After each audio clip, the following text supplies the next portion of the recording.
농부들에게 있어서 가장 기쁜 날은 어떤 날이겠습니까? 열심히 가꾸고 기른 것들을 추수할 때가 가장 기쁜 날일 줄 믿습니다. 그런데 여러분 생각해 보십시오. 추수할 때 농부가 추수할 열매가 없다면 허무하겠죠. 열심히 일했는데, 열심히 심었는데 거둘 열매가 없어요. 그렇다면 오늘 우리 스스로에게 물어야 할 중요한 질문이 있습니다. 내 인생은 무엇을 심고 살아왔는가? 나는 부지런히 씨를 뿌렸는가? 그리고 무엇을 위해 열심히 땀 흘려 왔는가? 그렇다면 내 인생에는 열매가 있는가?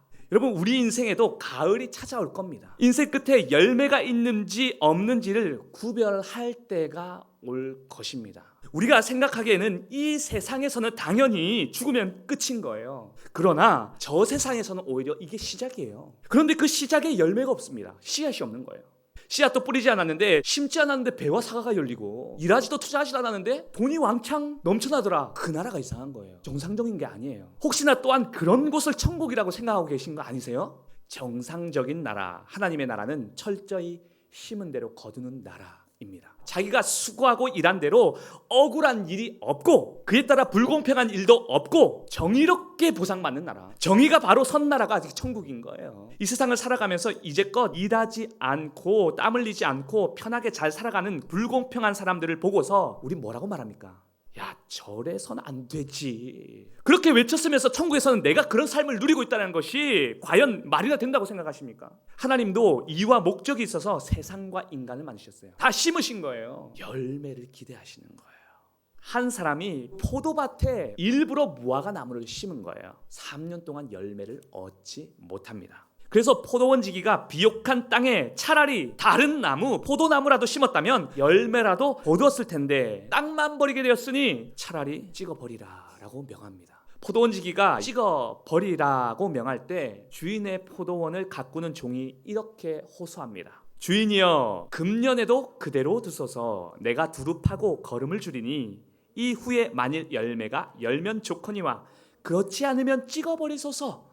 여러분, 금년에도 그대로 두셔서 이 말을 바꿔 말하면 주님, 올해 한 번만 더 기회를 주세요 라는 말이라고 바꿔 표현할 수 있을 거예요.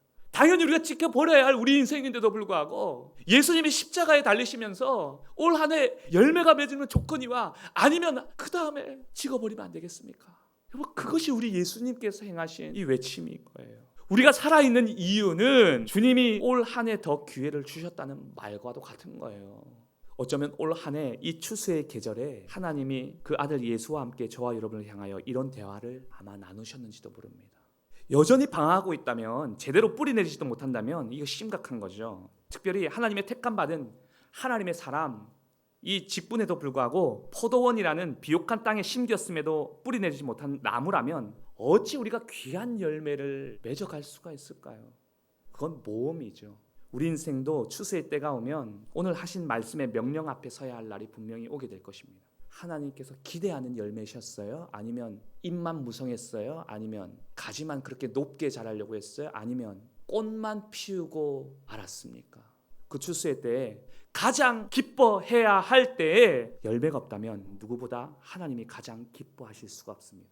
하지만 추수 때 저와 여러분으로 인해서 하나님이 가장 기뻐하시는 날, 하나님께 귀한 열매 맺는 저와 여러분 되기를 축원드립니다.